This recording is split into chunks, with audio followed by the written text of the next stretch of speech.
Cotas raciais é esmola, sim. Pior, uma esmola bem racista, por sinal. Eu sei que essa afirmação para você vai incomodar alguns, mas eu me vejo na obrigação de vir aqui e jogar um baldinho de água fria na cabeça dessa militância, principalmente da parda que tá lá no Big Brother, que fica propagando pro Brasil inteiro esses tipos de falácias. Então, nesse vídeo aqui, a gente vai fazer um bate-papo bem franco, né? Bem sincero sobre essa questão das cotas raciais. E eu já deixo aqui meus pêsames para você, militante, que acha que isso é uma verdade, porque a gente repete tanto uma mentira que ela se torna verdade. Então, eu já antecipo para você, fica calmo. Eu, como mulher preta, não sou obrigada a pensar igual a todo mundo.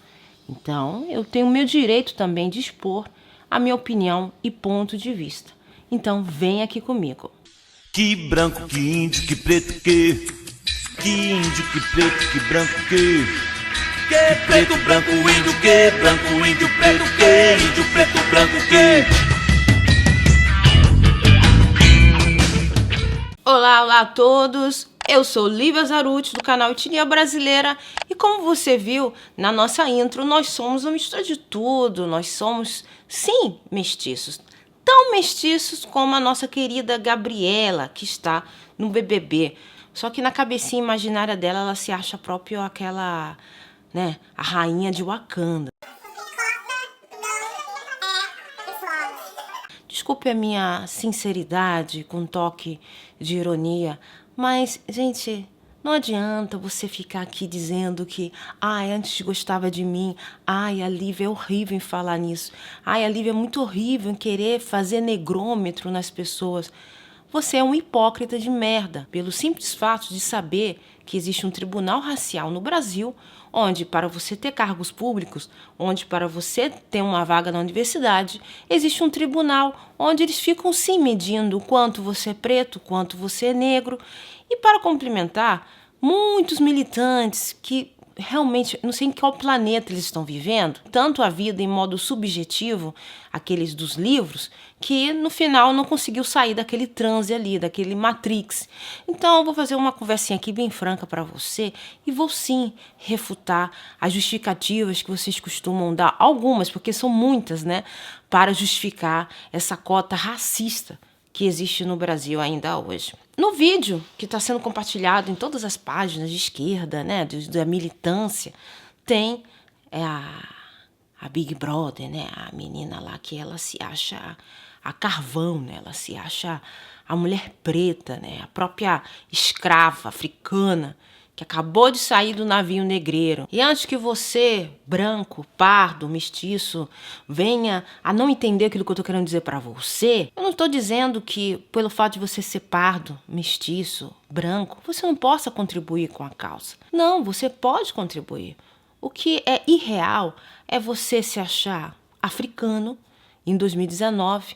O que é irreal é você ter pele clara, filho de branco e querer falar em nome dos escravos. Pior, sem nem ter a cor daquela gente. Muita gente não consegue entender a minha posição tão insistente sobre a existência dos pardos e mestiços no Brasil. Porque, gente, aproximadamente há 40 anos atrás, quando eu estava nascendo, a visão de preto era pessoas retintas. Hoje em dia, eu tenho que entrar na internet e ver pessoas fazendo filosofia sobre o fato de ser preto. Porque eles não querem perder a mamata de poder ter cargos públicos, empregos, por conta desse papinho. Ainda mais se você é filho de pai branco, com uma mãe parda ou com uma mãe preta, e você estudou em escola particular, ou você teve benefícios pelo seu pai branco, e você agora quer entrar na universidade. E você acha que está representando os pretos retintos. Aqueles pretos retintos que já largam a escola com 14 anos de idade, que não conseguem completar nenhum ensino médio. Essa realidade é a mesma realidade dos pretos africanos que, após a escravidão, estiveram aqui no Brasil. Basicamente, a maioria das políticas ou leis, por mais que vocês falam, leis, eugênia, a grande totalidade dos africanos que estavam aqui no Brasil durante a escravidão e após a escravidão, eles foram excluídos pelo fato de serem, primeiramente, pretos, retintos na cor. Essa Gabriela aqui, se ela tivesse nascido na época da escravidão, pós a escravidão, ela faria parte daquele grupo de brasileiros, porque eles nasceram no Brasil, ao contrário dos africanos que vieram de barco para o Brasil, e seria filho de pai ou mãe brancos. Então, se você era mestiço, se você era uma pessoa que ao menos um dos seus pais eram de origem branca, você tinha mais privilégios. E não venha falar comigo de colorismo, que essa é uma outra falácia que eu já refutei. Quero deixar claro para você que você, militante, que vive no mundo do mágico de Oz, que acredita que os primeiros cotistas no Brasil foram os europeus, que eles vieram para cá com passagem paga, com tudo pago. Porque os africanos... Gente, primeiramente, vamos ser sinceros, né? Vamos ser sinceros. Portugal, França, Itália, cultura europeia, não é cultura africana, não. A religião é católica, não é candomblé. A escola, esse ideal de escola, esse padrão de escolarização é algo criado pelo europeu, é um padrão europeu. Existem muitas tribos africanas, até aquelas que vieram para o Brasil, que não têm ainda hoje esse esquema de escolarização europeia. Somente os militantes pardos, mestiços de hoje, que fazem tanta questão de serem colonizados, né, pelo branco e depois lutam para ser descolonizados. Querem tudo da Europa, mas ao mesmo tempo quer exigir que a Europa se torne africana. O africano que veio para o Brasil, ele era estrangeiro e ele continua sendo estrangeiro ainda hoje. Então, se você é africano e vem para o Brasil, você é um estrangeiro. É fato que hoje as leis mudaram, pessoas estrangeiras têm mais direitos, benefícios, mas naquela época era nítido que, após a escravidão, não teria um mar de rosas entre os europeus e os africanos. Hoje em dia, em 2019, existem páginas no Facebook onde muito militante radical, afro, ele defende, ele critica o fato do próprio preto ter entrado nesse esquema branco, de escolarização branca. Lembrando que nas escolas da época era ensinado religião, era ensinado a religião católica, era ensinado a língua portuguesa, não era ensinado a língua tupi-guarani. E a coisa curiosa é que os indígenas não foram aqueles que fizeram tanta questão de serem colonizados. É incrível que depois de 300 anos de escravidão, ainda hoje existem pretos que querem ser colonizados. Existem pretos que insistem em querer ser incluídos numa cultura que não é deles, nunca será. Um africano nunca será europeu. Um português que veio morar no Brasil, ele vai querer que venha para o Brasil, infelizmente, pessoas da nação dele, ou pessoas que têm o mesmo tipo de ideologia, de formação cultural da dele. Então, se veio um português, um italiano para cá, claro que eles vão tentar ver alternativas de eles continuarem a estudarem, a terem formação. Ao contrário dos africanos que, antes de virem em modo forçado para o Brasil, eles não tinham essa coisa de escola, formação europeia, falar português. Então, é fato que é um problema que persiste ainda hoje. Não sei se você sabe, mas a militância adora usar a desculpa da lei do boi. Foi uma lei que não tinha nome de cota. Além disso, essa lei foi criada em 3 de junho de 1968. Nessa data, a minha avó, a mãe da minha mãe, já era nascida. Tá vendo? Minha avó nasceu em 1930. Tá vendo ela aqui? Ela pode ser considerada mestiça, tá?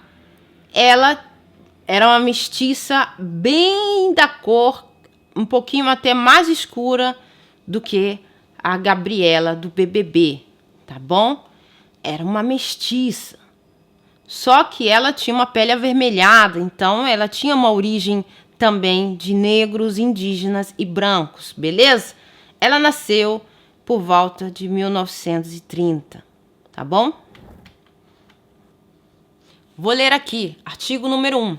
Os estabelecimentos de ensino médio agrícola e as escolas superiores de agricultura e veterinária mantidos pela União reservarão anualmente, de preferência de 50% de suas vagas a candidatos agricultores ou filhos destes, proprietários ou não de terras, que residam com suas famílias na zona rural, 30% a agricultores ou filhos destes, proprietários ou não de terras, que residam em cidades ou vilas que não possuam estabelecimento de ensino médio. Então, é claro que, primeiro, que isso não era nível superior. Segundo, não tinha nenhum critério racial nessa seleção. Por mais que você diga que, mas os fazendeiros eram brancos, né? Mas não era um critério, tá? Além disso, existia também a opção de agricultores, então você poderia ser agricultor ou proprietário ou não. Outra coisa, não estava dizendo assim, você tinha que ter determinado tipo de cor para estar ali.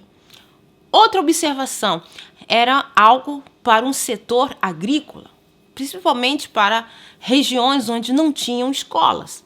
Então, essas pessoas saíam das suas cidades onde não tem, por ser cidades ou pequenas ou de campo, isoladas, de irem para outras cidades que tinham escola. E vocês depois pegam esse fato isolado e quer generalizar para o Brasil inteiro, algo que aconteceu em 1968, gente. 1968, gente. Puta merda. Olha, para ter ideia, em 1968, a minha mãe já era nascida. Gente, em 1968, a minha mãe já era nascida. Minha mãe nasceu em 1952. Então, minha mãe frequentou a escola. O meu tio, também preto, que tinha a pele mais escura da minha mãe, frequentou a escola, tinha notas excelentes. Então, em 1952, a minha mãe nasceu. E essa lei veio em 1968. E vocês estão querendo usar isso como justificativa para as cotas, como reparação? É isso mesmo que vocês estão fazendo? Olha, eu vou deixar aqui um relato bem sincero. Tem muita gente que fala que eu sou muito mais de esquerda do que de direita. Acho o que você quiser, mas eu fico no lado do bom senso. Não importa qual seja. Então, eu não gosto dessa postura da esquerda de ficar inventando nomes, inventando histórias, pegando um fato histórico e colocando em outro, misturando tudo e criando confusão na cabeça das pessoas. Eu não gosto dessa militância de esquerda que coloca uma frase da lei e não explica todo o resto. E coloca exclusivamente para pessoas pretas, coloca sempre um teor racial, onde ele nunca existiu. Além disso, você, militante negro, precisa decidir se você quer ser descolonizado ou colonizado. Porque escola, principalmente na época após a escravidão, era um lugar de colonização. Você tinha que seguir a religião dominante, você tinha que seguir a língua dominante, você tinha que ter um nome dominante. Porque os indígenas ainda hoje conseguem ter suas centenas de línguas e etnias, mesmo com todo o extermínio. Mesmo assim, a cultura indígena permanece. Eles mantêm a própria língua, eles mantêm a própria cultura. Por quê? O africano que veio para cá, primeiro ele quis. Por que o africano que veio para cá, ele não se uniu? Por que o africano que veio para cá, ele não tentou, por mais difícil que seja, mas foi difícil também para os indígenas, que foram os primeiros a serem exterminados, porque eles também, já que após a libertação, eles não fizeram uma escola, não ensinaram a língua tribal deles. Preto africano ou militante quer ser europeu, mas ele quer ser europeu meio a meio. Ele quer pegar o lado bom de ser europeu, mas o resto que é ruim da África jogar fora.